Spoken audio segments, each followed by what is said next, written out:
Hey guys, thanks for joining me for another Dissidia Final Fantasy Opera Omnia video, and today we are doing a damage test on Deuce. So I wanted to check her out because I thought her damage was seeming pretty impressive, and I know I just put up community stream stuff today. I'm probably going to put this up the next day. So, you know, with all the crazy supports coming out in November, I just have to show you another reason that you might still want to grab Deuce, even with all of those crazy supports coming, is that Deuce is actually bringing some good damage. So let's check it out. Now, this is my first time doing a damage test with Kadaj and Fujin together. So I'm trying this kind of without the Aerith support combo, and part of it is that Deuce can do the Aerith role of like charging and stuff, right? So this is kind of a unique one in that I've never tried this combo of like Kadaj Fujin, which does enable a ton of damage. So we'll keep in mind that Deuce is going to put up a pretty big number in this video.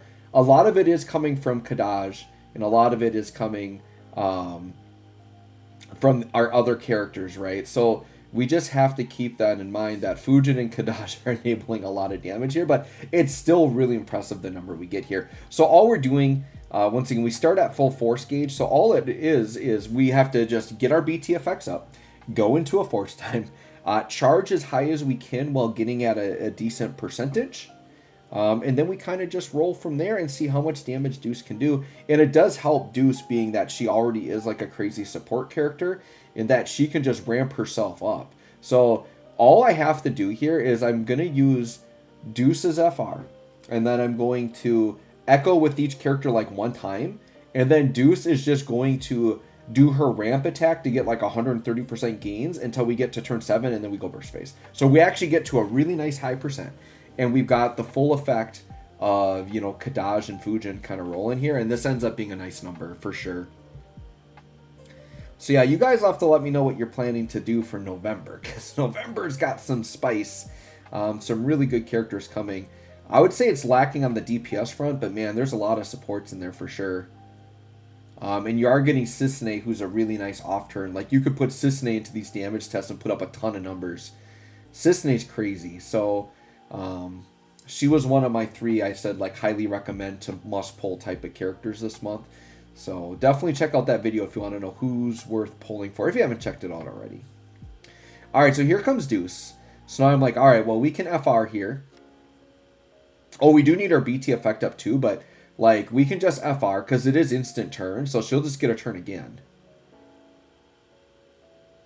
So we can just kind of go ramp, ramp, BT, get back to her turn, ramp, ramp, ramp, burst phase. Is kind of what we do here.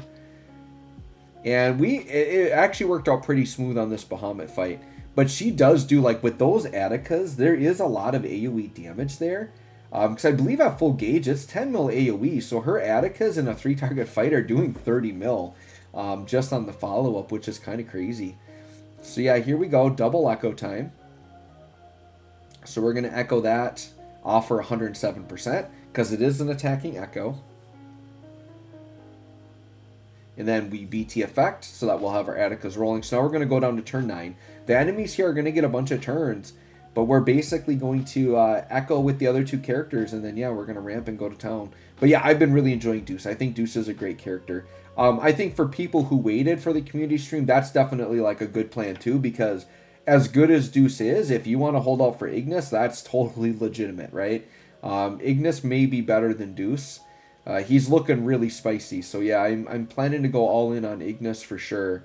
And I really like Arciela. I've always loved Arciela. I think Arciela just has like a crazy good kit to begin with. And now just getting the Echo, the FE50, like all that stuff, she's going to be really nice too, for sure. And her BT effect is super good for keeping her HP silence just on them.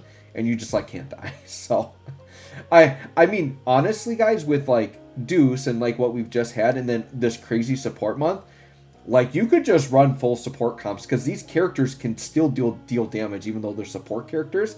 Like, why not? Just run full support teams. Who needs DPS anymore? I think you can definitely get away with it. Alright, so we're continuing with echoing, and I'm just like, alright, just hopefully we don't do too much damage to Bahamut. That's the hope here. We just don't want to kill him. And we end up being fine here. And notice that, like, when I do these damage tests, I'm always attacking the ads, because the ads can't die. So I try to put so Bahamut is only taking the AoE damage. You can see we just melted him down to 35%. So with the Deuce here, I'm like, oh, can I squeeze in just because the Atticas are still going to happen here, right? So even though I'm doing a non-attacking thing here for just force charging, right, and gaining, so 137%, the Atticas are still pushing out damage.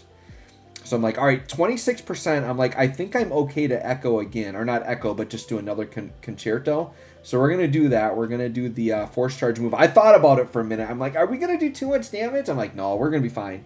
So we do this again, give us another 137%. And there you go. With Deuce ramping herself up here, we are now going into her burst phase at 769 with the full effect of Fujin and Kadaj follow-ups. Let's get to it.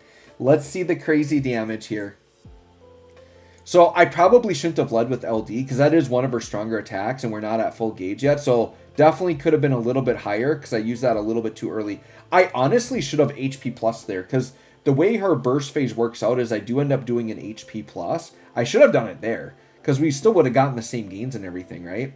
But yeah, look at the Kadaj. Dude, Kadaj just chipping in 14 mil. And then Attica chipping in another 7.5 mil AoE. Like I said, it's going to be about 10 mil AoE when we get fully maxed out. So now we'll do Dissonant Sonata, and we got a free skill use. I guess that's the one thing with doing the LD earlier is now we can do double Dissonant Sonatas. Because you don't really want to use Concerto here because you don't get any damage from it. I could have done, I guess that's the other thing, I could have led with Concerto because it would have given us a huge gauge to get us there quickly. And we still would have had Attica, so maybe. But I feel like this is a little bit better. Alright, so now we're pretty much at max gauge. So now we can kind of go crazy. The EX, one of our other better attacking moves. The other thing you can do with Deuce, if you are going to actually run the BT phase, you could run an Anna Crow Call, because her EX is her one of her strong buttons. And even if Anna Crow just hits one time, it saves you from doing an HP plus. So you're going to dramatically increase the damage if you have Anna Crow Call on and are able to actually hit it, right? So yeah, full gauge now, we can just look at and admire the damage. So sure, we'll hit the FR here.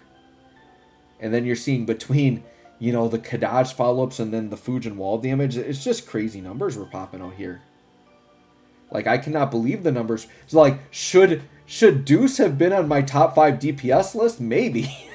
So there we go, 40 mil, and then 22 on the sides. Once again, I'm okay not putting her on my top DPS list, even though the damage she puts up here is crazy. I know a lot of it is just being abled by Fujin and Kadaj, right? But she's a crazy girl. Dissonant Sonata, yep.